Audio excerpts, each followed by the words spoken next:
사도행전 11장 19절에서 26절 말씀 보겠습니다. 사도행전 11장 19절에서 26절 말씀 한 절씩 다시 나눠서 읽도록 하겠습니다. 제가 먼저 읽겠습니다. 사도행전 11장 19절부터 읽겠습니다. 제가 먼저 읽겠습니다. 11장 19절. 때에 스데반의 일로 일어난 환란을 인하여 흩어진 자들이 베니게와 구브로와 안디옥까지 이르러 도를 유대인에게만 전하는데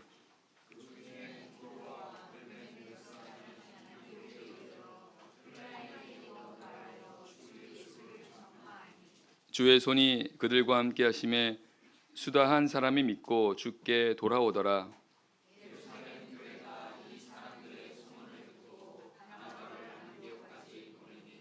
저가 이르러 하나님의 은혜를 보고 기뻐하여 모든 사람에게 굳은 마음으로 주께 붙어 있으라 권하니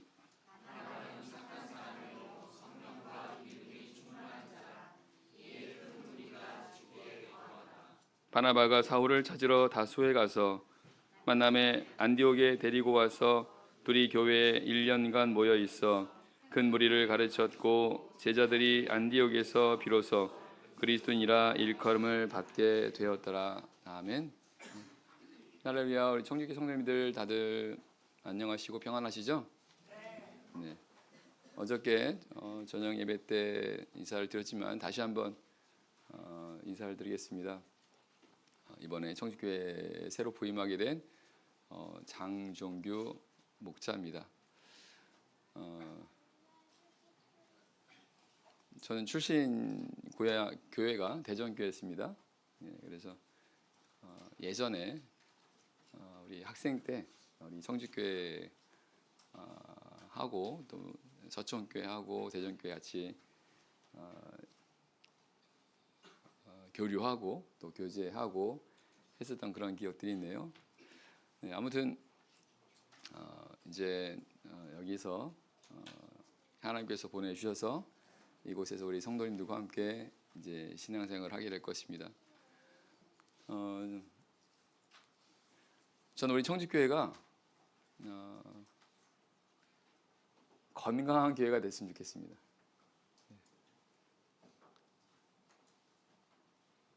다들 청주교회가 건강하지 않아서가 아니라 더욱 건강한 교회. 사람도 건강해야 하지 않습니까? 우리 겉사람도 건강해야 되는 것처럼 우리 속사람도 건강해야 됩니다. 우리 교회도 건강한 교회가 되어야 되는 거죠. 물론 우리 청주교회는 건강합니다. 더 온전하게 그런 하나님 보시기에 건강한 이런 교회가 되기를 소망하는 그런 마음에서 오늘 건강한 안디옥 교회라고 하는 이 말씀을 가지고 함께 생각해 보려고 합니다. 이 안디옥 교회는요, 오늘 읽었던 내용을 보시면 아시겠지만 처음으로 그리스도인이라 일컬음을 받았던 교회입니다. 처음으로. 물론 그 전에도 교회가 있었지만 이 안디옥 교회는 특별하게 이방 지역에 세워진 교회죠. 이방인 지역에 세워진 최초의 교회. 그리고 말씀드렸던 것처럼 처음으로 그리스도인이라고 하는 그런 이름을 얻게 된 교회. 그리고 그 뒤에 13장 이하에 보면 이 안디옥 교회가 이방인 선교의 거점이 됩니다.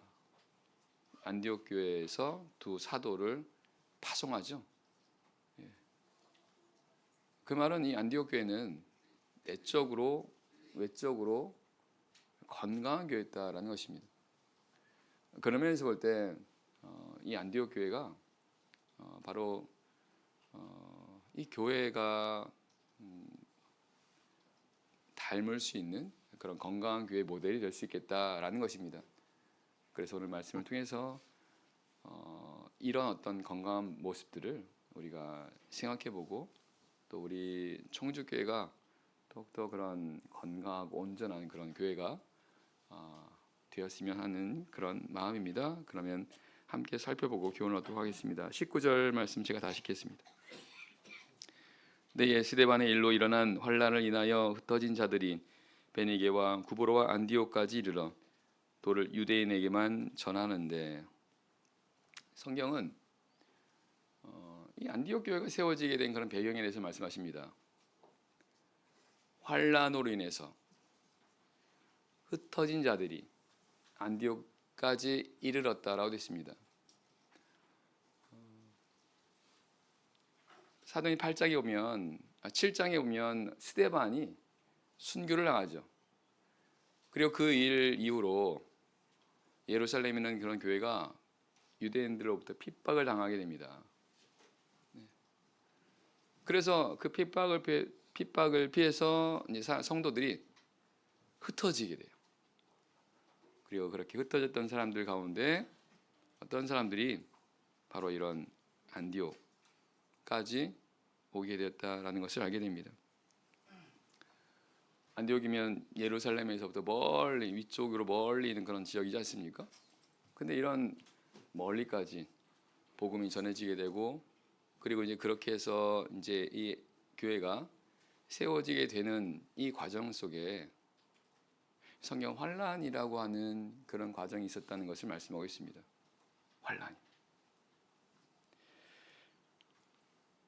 사실은 우리 참예수교회도 그렇게 세워졌어요. 참예수교회도. 참예수교회가 1917년에 중국 대륙에서 시작이 된 건 우리 다 아시죠. 그렇게 해서 교회가 대만, 동남아, 한국 이렇게 해서 전파되지 않습니까? 근데 그렇게 이제 전파가 될 수 있었던 과정에 보면 환란이 있었다는 것입니다. 처음에 이제 중국 대륙에서 교회가 세워졌을 때 이제 얼마 지나지 않아서 중국이 공산화가 돼요. 공산당이 정권을 잡으면서 그러면서 이제 신앙의 자유가 박탈되게 되는 이런 과정이다 보니까, 그러니까 그걸 피해서 대만으로 건너가는 거죠. 그리고 그 대만을 통해서 이제 세계 각지로 이렇게 참예수교회가 전해지게 되었다는 것입니다. 그리고 이제 각지에 세워지게 되는 그런 교회들도 보면요, 사실은 이런 어떤 어려운 상황, 환란이라고 하는 그런 상황을 통해서 교회가 세워지는 모습을 보게 돼요. 오늘 본문의 안디옥 교회도 바로 그와 같은 그런 상황에서 된 것을 알 수 있습니다. 이 말씀을 보면 이 환란이라는 상황이 결과적으로는 이렇게 되는 이런 상황임을 알게 됩니다. 사실은 교회만 그런 게 아니라 개인도 마찬가지예요.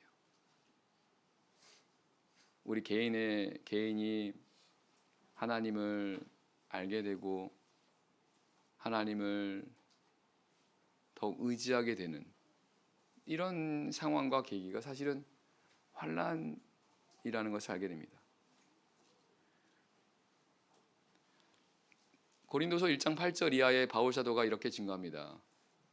우리가 아시아에서 당한 환란을 너희가 알지 못하기를 원치 아니하노니 힘에 지나도록 심한 고생을 받아 살 소망까지 끊어지고 우리 마음에 사형 선고를 받은 줄 알았으니 이는 우리로 자기를 의뢰하지 말고 오직 죽은 자를 다시 살리신 하나님만 의뢰하게 하심이라, 이렇게 말씀합니다.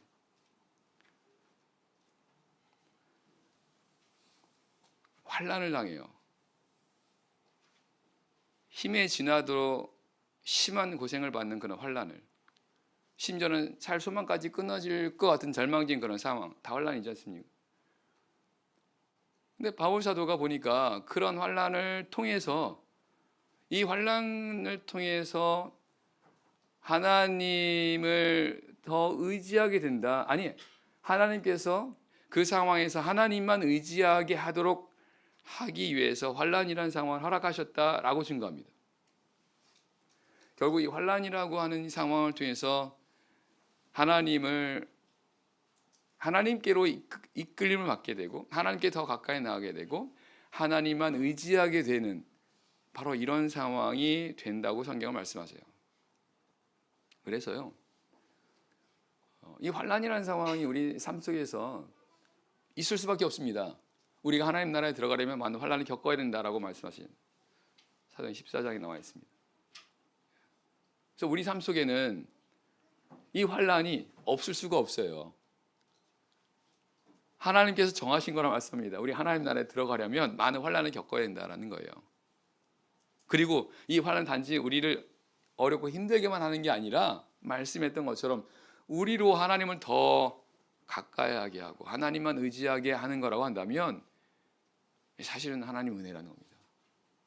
하나님께 이 환난이라는 상황을 통해서 우리 개인을, 가정을, 교회를 더 하나님께로 이끌게 하려는 하나님 뜻이 있다라고 말씀하세요.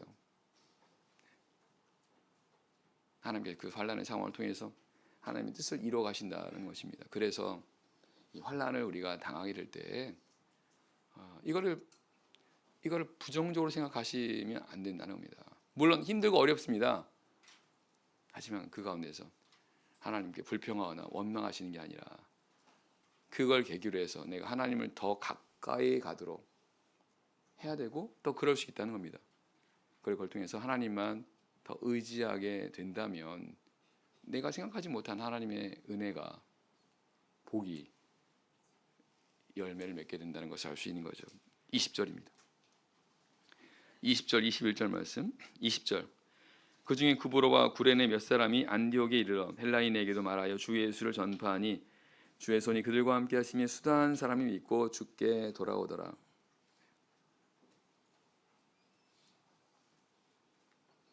제가 목소리가 좀 약간 쉬었습니다. 그래서 듣기 좀 힘드실 거예요. 예.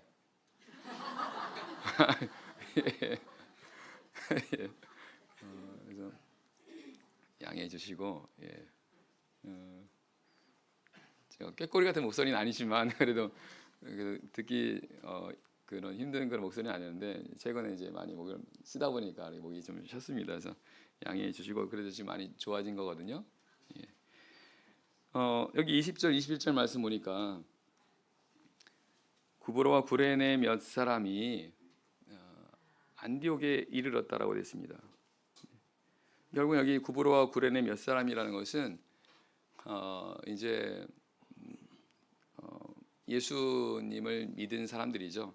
이들이 이제 예루살렘으로부터 간 사람들인지 혹은 예루살렘으로 간 환난을 피해서 간 사람들이 구브로에서 복음을 받은 그런 유대인들인지는 정확히는 알지 못하나 어쨌든 분명한 건 이 사람들이 복음을 가지고 이제 안디옥에 갔습니다. 그리고는 헬라인에게도 이 주 예수를 전파했다라고 했습니다. 헬라인은 이방인들이죠. 그러자 주의 손이 그들과 함께 하셔서 수다한 사람이 믿고 주께 돌아왔다 이렇게 말씀하십니다. 결국 이 안디옥에서 헬라인들, 이방인들에게 이들이 복음을 전하게 됐을 때 주의 손, 하나님의 능력입니다. 하나님의 능력이 그들과 함께 하셔서 결과적으로 많은 사람이 믿고 주께 돌아오게 됐다 이런 말씀이지 않습니까?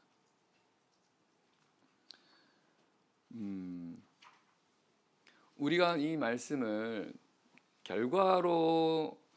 결과적인 면으로 보다 보니까 사실은 이 가운데는 많은 과정이 있을 거 아니에요. 예수님을 그들이 헬라인들에게 전했다라고 되는데 그들이 어떻게 전했고 그 과정이 사실은 잘 나오지 않습니다만 분명한 것은 이 과정이 결코 쉬운 과정은 아니란 사실입니다. 당시에 복음을 전한다는 것 자체가 굉장히 어려운 일이에요. 그죠? 감사합니다. 예. 왜냐하면 지금 이 교회가 유대인들에게 핍박을 받았잖아요. 그리고 그 핍박을 받아서 이제 흩어지게 됐습니다. 유대인들은 이 예수 그리스도와 그리고 그 교회 자체를 굉장히 싫어하는 그런 상황입니다. 그런 가운데서 유대인들에게 복음을 전하는 것도 결국 쉽지가 않았을 뿐더러 헬라인이라고 말씀합니다. 헬라인들, 이방인들입니다. 이 성경은 헬라인들을 가리켜서 지혜를 찾는 자들이라고 말씀합니다. 흔히 말하는 철학이죠, 철학. 이 헬라 문화, 헬라 사상, 이제 그리스죠. 이런 어떤 사상에 많이 영향을 받았던 이 사람들, 성경은 이들을 가리켜 지혜를 찾는 사람들이었고, 이들에게 있어서 이들은 예수 십자가에 못 박힌 예수 그리스도 전하는 것은 이들에게는 미련한 것이라고 말씀합니다. 고린도서 2장이 나와 있거든요. 이들에게는 예수 그리스도 그리고 십자가에 못 박힌 예수 그리스도라는 존재는 그들의 어떤 그런 철학적인 사상에 비춰볼 때 이거는 굉장히 합리적이지 못한, 굉장히 지혜롭지 못한 미련한 것이었다라는 것입니다. 근데 그런 자들, 그런 생각과 그런 사상과 문화를 갖고 있는 이 사람들에게 그런 예수 그리스도를 전한다는 건 결코 쉬운 일은 아니라는 것입니다. 그러다 보니까 그런 그들에게 주 예수를 전파했을 때 주의 손이 그들과 함께 하셨다는 것입니다. 주의 손이, 하나님이 함께 하신 겁니다. 하나님의 능력이 그들과 함께 하신 거예요. 왜 그래요? 하나님 도와주신 겁니다. 우리가 기억해야 될 것이요. 지금 이렇게 하는 거는, 복음을 전하고 하는 거는 다 하나님께 순종하는 거지 않습니까? 우리가 순종할 때, 하나님 말씀과 뜻에 순종할 때 하나님께서 역사하시죠. 함께 하셔서 도와주십니다. 근데 그런 가운데 순종하기 힘든 가운데 있죠. 순종하기 힘든 가운데 순종하면 하나님께서 어떻게 하실까요? 더 함께 하시고 더 능력을 더해 주십니다.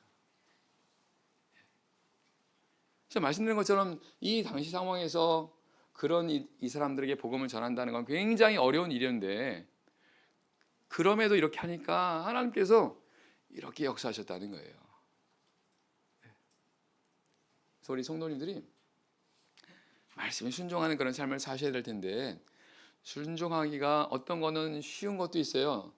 물론 사람마다 차이가 있습니다. 어떤 사람들은 이렇게 순종하는 거는 쉬운데 어떤 사람들은 이렇게 순종하기 어려운 것도 있어요. 다 상대적입니다.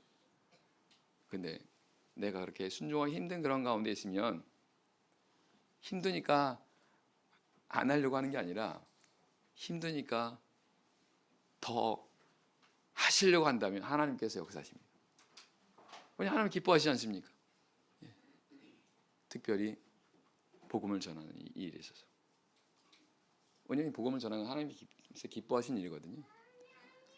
마태복음 28장 19절에서 예수님께서 약속하신 게 뭡니까?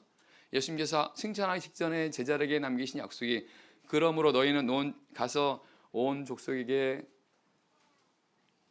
아버지와 아들과 성령의 이름으로 세례를 주고 내가 너희에게 분부한 모든 걸 가르쳐 지키게 하라. 볼지어다 내가 항상 너희와 함께 할지어다라고 말씀하십니다. 예수님께서 제자들에게 항상 함께 하신다고 약속하세요. 여기 말씀인 주의 손이 그들과 함께 하신다는 게 바로 그 말씀 아니겠습니까?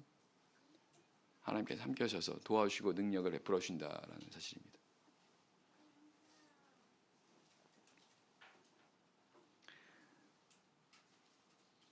그러니까 주의 손이 그들과 함께 하시니까 수단 사람이 믿고 주께 돌아오는 겁니다. 하나님의 능력이 그들과 함께 하신 걸 보고 인정할 수밖에 없는 겁니다. 하나님이 함께 하신 걸 보는 거죠. 마치 구약의 요셉이 애굽의 종으로 팔려갔습니다. 처음에는 사람들이 요셉을 무시하고 멸시하고 또 실제로 모함도 받지 않습니까? 근데 나중에 성경은 사람들이 하나님께서 요셉과 함께하는 것을 보았다고 말씀하세요. 그러니까 나중에 사람들이 요셉에 대해서 생각을 바꾸는 겁니다. 하나님이 함께 하신 걸 보면 그를 인정할 수밖에 없어요.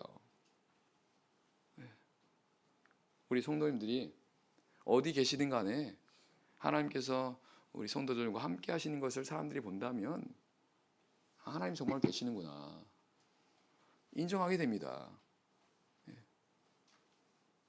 그럼 나도 이 사람들처럼 나도 됐으면 좋겠다고 생각할 거 아니에요. 이 사람들이 하나님을 믿고 있는 걸 보고 나도 하나님을 믿고 싶다 이런 생각이 들 거 아니겠습니까? 그런 삶이 되도록 해야 된다는 것입니다. 근데 그렇게 하려면 필요한 게 뭐예요? 우리 각자가 하나님이 함께 하시는 삶을 사셔야 됩니다. 어떻게요? 하나님께 순종하는 삶. 이건 어제 저녁에도 말씀드린 겁니다. 그죠? 하나님께 순종하는 삶을 사는 겁니다. 힘써서 순종하는 삶을 사시는 겁니다. 아울러서 하나님께서 우리에게 명하신 말씀이 뭐예요? 우리에게 주신 사명이 무엇입니까? 복음 전하는 말씀이지 않습니까? 그 말씀에 따라서 그 사명에 따라서 우리가 힘써 순종하면 하나님께서 하신 대로 행하신다는 거예요. 예수 그리스도는 어제나 오늘이나 영원토록 동일하다고 말씀하십니다. 성경에 기록된 안에서만 하나님께 역사하신 게 아닙니다. 하나님은 오늘날도 역사하세요. 동일합니다. 성경에 기록된 하나님, 우리가 지금 믿고 있는 하나님 동일하신 하나님이세요. 동일하게 역사하세요. 문제는 우리입니다. 우리.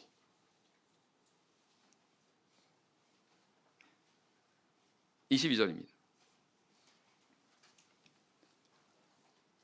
예루살렘 교회가 이 사람들의 소문을 듣고 바나바를 안디옥까지 보내니 저가 이르러 하나님의 은혜를 보고 기뻐하여 모든 사람에게 굳은 마음으로 주께 붙어 있으라 권하니. 이 안디옥에서 많은 사람들이 믿고 주님께 돌아오는 이런 하나님의 은혜가 있을 때 저 멀리 있는 예루살렘 교회가 이 사람들의 소문을 들었다라고 됐습니다. 소문을 들었어요. 그리고 나중에 바나바를 안디옥에 이제 파송하게 됩니다. 자, 여기 보니까 소문을 들었다고 되어 있습니다. 하나님께서 함께 하시고 그리고 그래서 하나님의 역사가 나타나고 믿는 자들이 이렇게 많아지고 하면 당연히 소문이 나겠죠. 소문이 나야 됩니다. 식당도 잘하면 소문 나지 않습니까? 하물며 이 교회는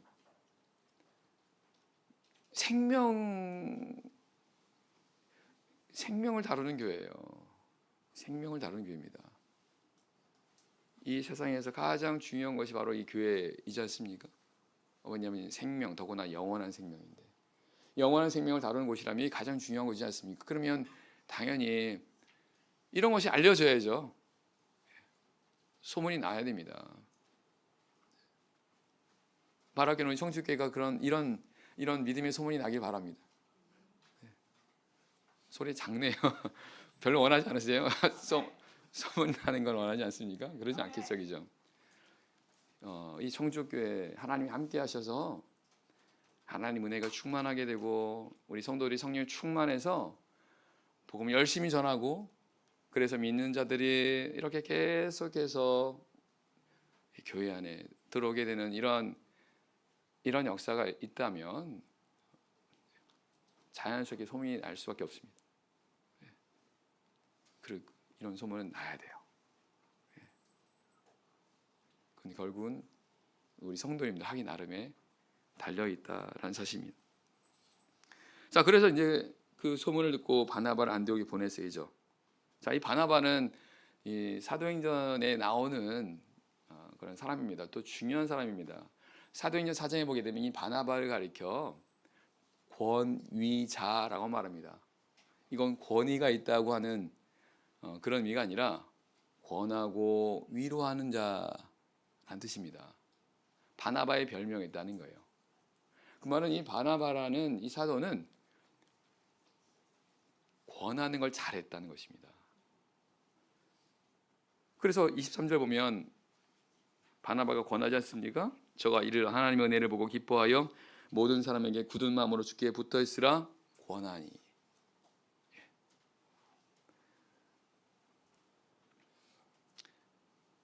우리 성도님들도 잘 권하셔야 됩니다. 물론 권한다는 것은 하나님 말씀으로 권하셔야 돼요. 하나님 말씀으로. 내 생각으로 권하는 게 아닙니다. 내 생각은 다 달라요. 사람마다 생각은 다 다릅니다. 다 상대적인 거잖아요. 그러니까 그거는 말 그대로 어떤 사람에게는 맞는 경우도 있지만 어떤 사람이 맞지 않은 경우도 있어요. 이거는 다 상대적인 겁니다. 하지만 하나님의 말씀은 절대적이에요. 그렇죠? 하나님 말씀은 결코 변함이 없습니다. 어떤 상황에서든 어디서든 하나님 말씀은 항상 변함없어요. 절대적입니다. 영원한 말씀이세요. 그러니까 우린 이 말씀을 권할 수 있는 거예요. 성경에 기록된 이 말씀이 바로 그와 같은 말씀이다 보니까 우리는 이런 믿음을 가지고 권하는 겁니다. 어떤 믿음입니까? 이 말씀대로 하면 잘 된다는 거예요. 우리 이 부분에 대한 확실한 믿음이 있어야 됩니다. 그리고 이런 믿음이 분명하면 확신을 가지고 권할 수 있는 거예요. 그래서 좁게는 우리 주변 우리 옆에 있는 성도들한테도 권할 수 있는 겁니다. 그리고 더 범위를 넓힌다면 내 주변에 있는 사람들 혹은 하나님을 알지 못하는 하나님 믿지 못하는 그런 사람들에게도 권할 수 있는 거죠. 아니 권해야 됩니다.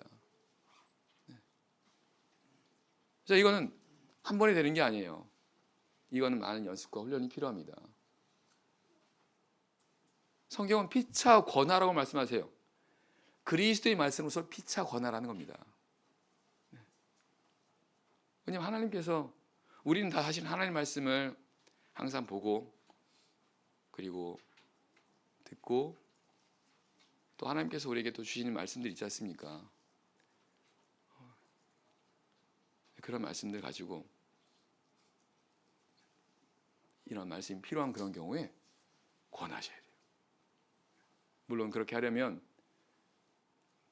그냥 되는 게 아니라 연습이 필요하죠. 그래서 먼저는 하나님의 말씀이 내 안에 충만하도록 하셔야 됩니다. 그래서 어제 전에 말씀드린 것처럼 말씀을 부지런히 보셔야 돼요. 말씀을 많이 아셔야 됩니다. 그럴 말씀을 배우셔야죠. 그죠? 그리고 그 말씀을 실천하시는 겁니다. 그러면서 권하고 그렇게 할 때 이 말씀이 실제적으로 역사해요.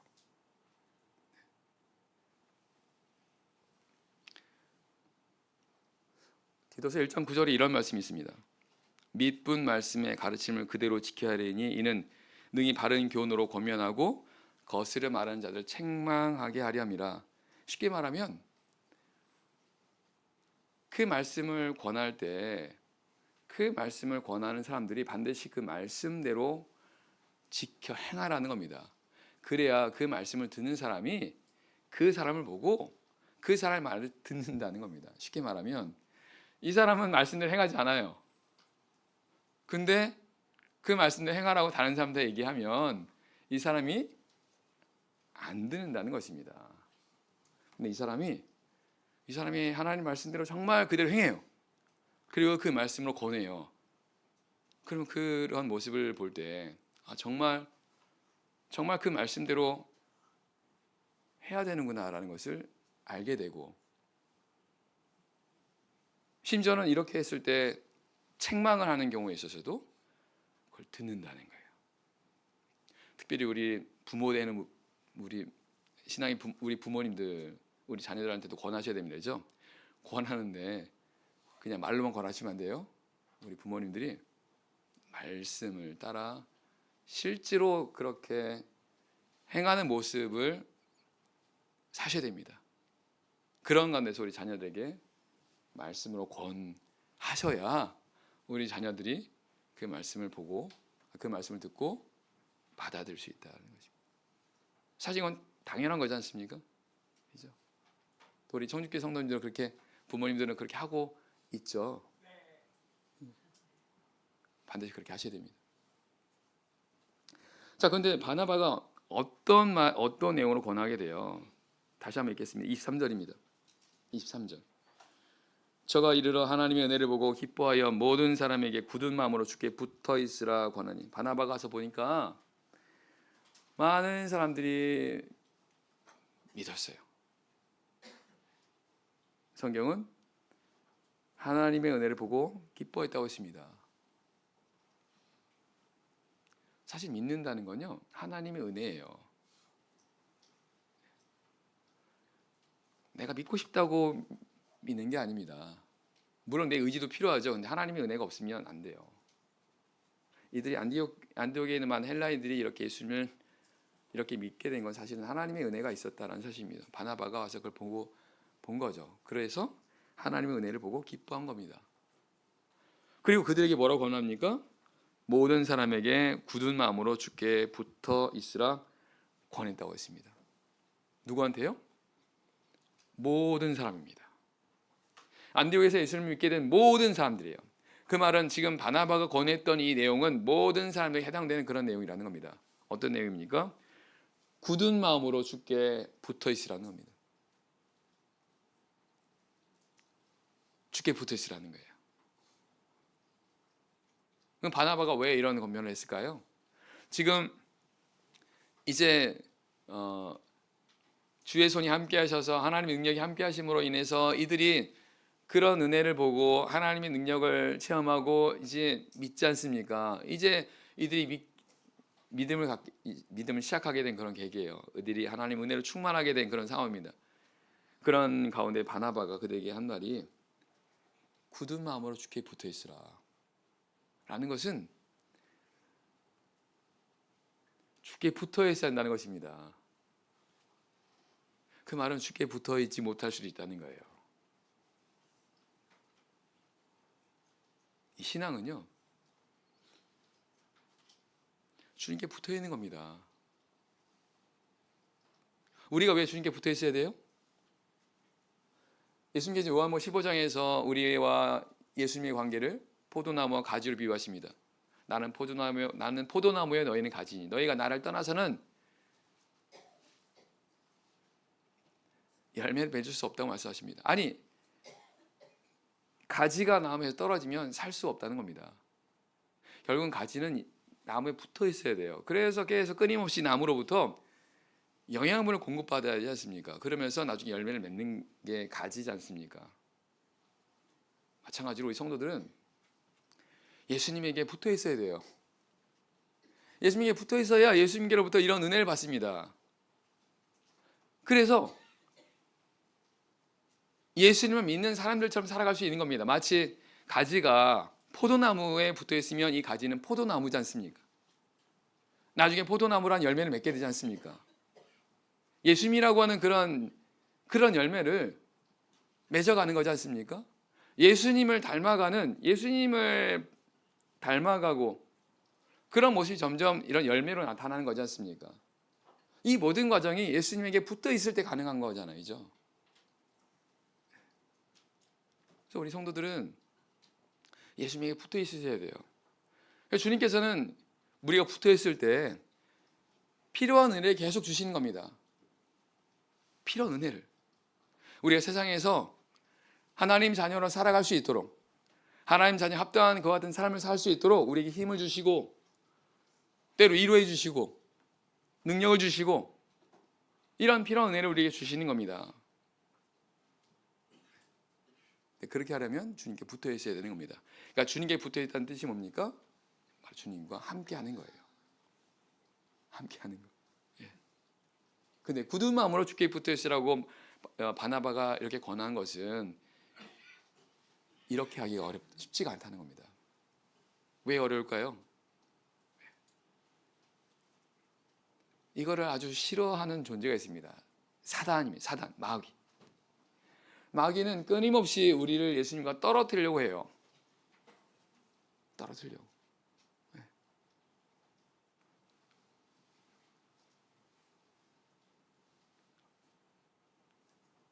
사자가 우는 사자같이 삼킬자를 찾아서 두루 다닌다, 이렇게 말씀합니다. 마귀에 대해서 하신 말씀입니다. 끊임없이 돌아다니면서 삼키는 겁니다. 그럼 삼키게 되면 어떻게 되는 거예요? 우리 예수님에서 떨어지는 겁니다. 내가 지금 주님과 함께 있는 걸 내가 어떻게 알 수 있을까요? 내가 지금 예수님과 함께 있다는 건 내가 주님께 붙어 있다는 뜻이고, 말씀드렸던 것처럼 그러면 내가 계속 주님께로부터 내가 은혜를 공급받아요. 은혜를, 필요한 은혜를 공급받습니다. 평안을, 즐거움을, 힘을. 그리고 기도할 때 우리 기도가 응답되는 거예요. 내가 기도할 때 하나님께서 내 기도를 들으신다는 믿음이 생기는 겁니다. 그리고 그런 기도를 통해서 응답이 되는 거예요. 근데 이런 가운데 있을 때 내가 주님과 함께했구나라는 걸 알게 되지만, 그렇지 못하다면 내가 지금 마음에 평안이 없어요? 뭔가 마음이 불안하고 마음에 걱정과 근심이 가득 차고 어떤 기쁨과 즐거움이 내 안에, 내 삶 속에서 없는 것 같습니다. 내가 기도하는데도 하나님께 내 기도를 들어주실까? 이런 의심이 생기게 되고, 그리고 기도하는데 어떤 이런 믿음이 약해 있다. 이거는 내가 지금 예수님과 잘 붙어있지 못한 이런 어떤 증상이다 라고 생각하시면 됩니다. 그럼 그렇게 되면 빨리 어떻게 되는 겁니까? 예수님 안으로 들어오시면 돼요. 예수님과 함께하는 삶을 살아가는 하면 된다는 겁니다. 어떻게 해요? 하나님 말씀에 순종하면 된다는 겁니다. 하나님 말씀에 순종하도록 힘을 쓰시면 된다는 거예요. 그럼 내가 예수님 안으로 더 들어가는 겁니다. 예수님과 더 붙어있게 되는 거죠. 아무튼 이 말씀은, 이거는 모든 사람에 해당되는 겁니다. 처음 믿은 사람, 성도들, 오래 믿은 성도들 다 해당되는 겁니다. 여기는 수십 년 신앙생활 하셨던 분들도 계실 겁니다. 이분들도 해당이 되는 거예요. 우리 하나님 나라 갈 때까지는 끝까지 주님께 붙어 있어야 되는 겁니다. 성경은 예수님께서 다시 오실 때, 강림하실 때 예수님에게 붙어 있는 자들이 부활하게 될 거라고 말씀하세요. 끝까지 붙어 있어야 됩니다. 네, 그렇게 하는 데 있어서 사단이 끊임없이 우리를 방해하니까 어떻게 해요? 굳은 마음으로, 마음 굳게 하라는 겁니다. 사단이 끊임없이 우리 생각과 마음을 통해서 우리 마음을 약하게 한다는 겁니다. 우리라고 의심하게 만들고 마음을 굳게 하라는 겁니다. 믿음 굳게 하라는 겁니다. 어제 저희 말씀하셨죠. 하나님께서 여호수아에게 하셨던 말씀처럼 마음을 굳게 하고 담대하고 강하게 먹으라 말씀했던 거죠. 하나님께서 너와 함께 하신다니, 이 믿음, 이 말씀, 약속을 굳게 잡으라는 겁니다. 24절입니다. 바나바는 착한 사람이요 성령과 믿음이 충만한 자라, 이에 무리가 죽게 더하더라. 이 바나바를 성경은 착한 사람이라고 했습니다. 착한 사람. 이 착하다는 의미가 뭘까요? 세상에서도 착한 사람이 있다고, 착한 사람 있지 않습니까? 여기서 말하는 착한은 그런 착한이 아닙니다. 여기서 말하는 착하다는 건요, 선하다는 뜻입니다. 로마서 3장 10절에 보면 의인은 없나니 하나도 없다고 말씀하십니다. 하나님 보시기에 의인은 하나도 없다는 겁니다. 그러면서 하신 말씀이 선을 행하는 자가 없나니 하나도 없다고 말씀하세요. 선을 행하는 자, 하나님 보시기입니다. 하나님 보시기. 사람 보기에 착한 게 아니라 하나님 보시기에 선한 사람, 이 사람이 비로소 착한 사람이고, 바로 바나바가 바로 그런 사람이었다는 것입니다. 그래서 우리는 하나님 보시기에 착한 사람이 되어야 되는 것이죠. 이걸 성경은 의로운 사람이라 말씀합니다. 의로운 사람. 결국은 우리가 의를 따라서 하나님의 말씀을 따라서 행하는 삶을 살게 될 때, 왜냐하면 이게 선이지 않습니까? 하나님 보시기에 선은요, 오직 하나님밖에 없어요. 어떤 사람이 예수님께 오셔서 선한 선생님이요 라고 하니까 하나님 외에는 선한 분이 없는데 왜 이렇게 표현하냐, 왜 이렇게 묻냐라고 말하지 않습니까? 결국은 세상에는 하나님밖에 선한 분이 없다는 겁니다. 그래서 하나님 말씀을 따라 행하는 삶을 살게 될 때가 비로소 선한 사람을 하나님이 인정하신다는 거예요. 바나바가 바로 그런 사람이었다는 겁니다. 그래서 바나바가 그렇게 살았더니 착한 사람이라고 말씀하고 있고, 그 다음에 성령과 믿음이 충만했다고 했습니다. 당연하죠. 하나님 말씀에 따라서 그런 순종하는 삶을 살고 그런 삶에 힘쓰다 보니까 성령과 믿음이 충만했습니다. 그랬더니 어떻게 됩니까? 이에 큰 무리가 주께 더했더라. 많은 사람이 주님께 나왔다는 겁니다.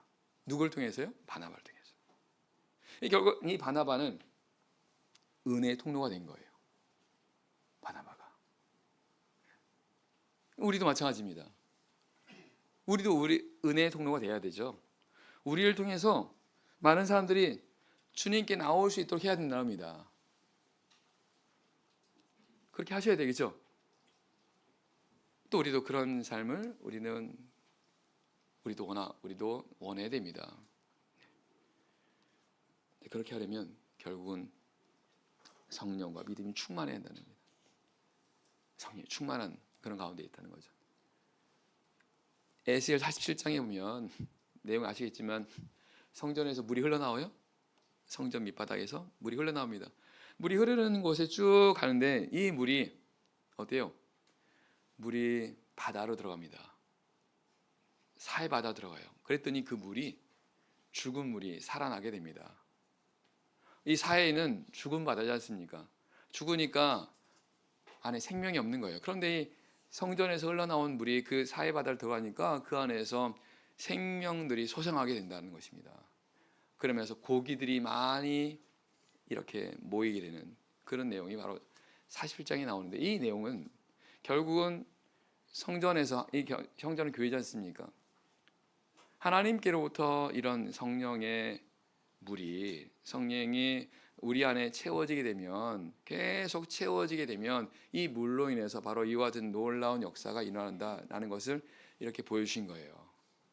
그리고 그 물이 흘러가는 곳마다 죽었던 것들이 소성하게 되고, 그리고 열매를 맺게 되는 이런 일들, 결국은 이건 성령의 은혜를 통해서 이렇게 된다는 겁니다. 그래서 바나바를 통해서 이런 많은 무리들이 주님께로 인도되어졌던 것처럼 오늘 우리 성도들 각자가 성령으로 충만된 그런 가운데 있으면 우리를 통해서 하나님께로 사람들이 나오게 될 겁니다. 반대로 말하면 우리 성도들이 성령으로 충만하지 않게 되면, 그러면 나 때문에 그 반대가 될 수 있어요. 그러니까 우리 성도들은, 아니 우리 참예수교의 성도, 우리 참예수교에만이 성령이 함께하는 그런 교회이지 않습니까? 그런 삶 우리 참예수교의 성도만이 살 수 있어요. 성령 충만한 삶은요, 참예수교의 성도들만 살아갈 수 있습니다. 그래서 우리 성도들은 이 성령 충만한 삶을 추구하셔야 돼요. 그렇게 해서 안디옥 교회 같은, 바로 그와 같은 그런 하나님의 은혜가 나타날 수 있도록 해야 된다는 사실입니다. 26절입니다. 25절. 바나바가 사울을 찾으러 다소에 가서 만나베 안디옥에 데리고 와서 둘이 교회에 1년간 모여있어 큰 무리를 가르쳤고, 제자들이 안디옥에서 비로소 그리스도인이라 일컬음을 받게 되었더라.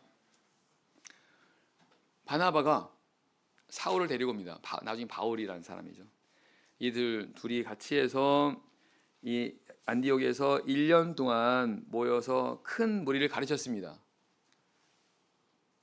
그랬더니 그들이 비로소 그리스도인이라 그리스도인이라는 이름을 얻게 되었다라는 것입니다.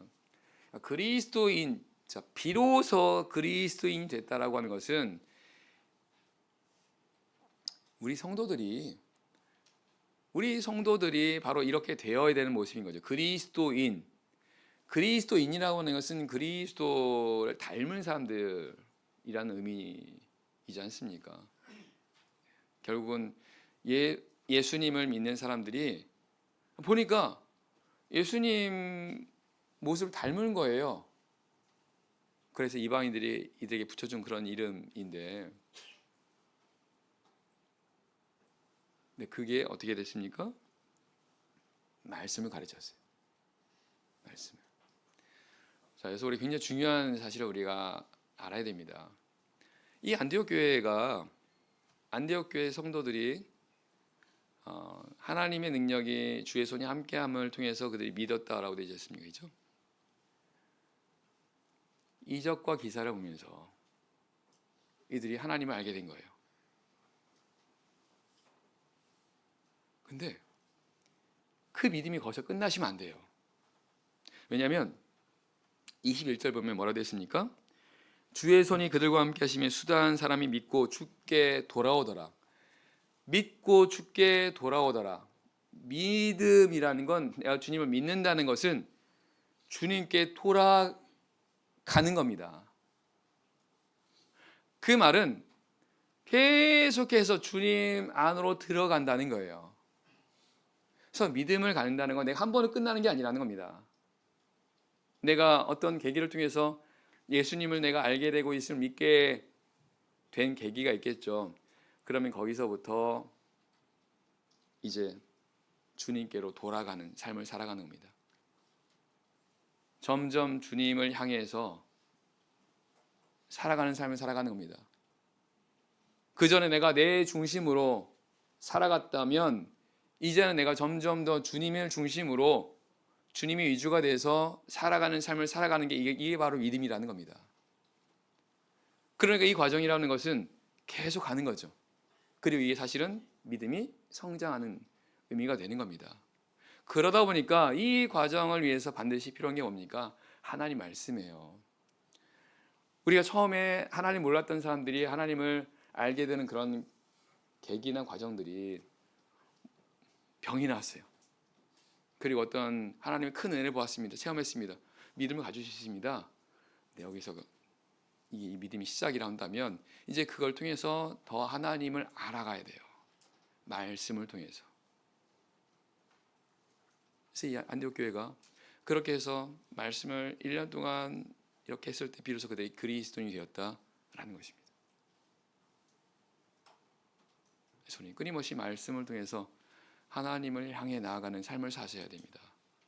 점점 그리스도인, 우리의 모습 안에서 예수님의 형상이, 예수님의 모습이 나타나는 열매인 거죠. 이런 것들이 점점 더 많아지고 더 커지고 이런 것들이 계속해서 이루어지려면 말씀을 배우고 그 말씀을 따라 행하는 이 삶이 계속해서 이루어진다는 것입니다.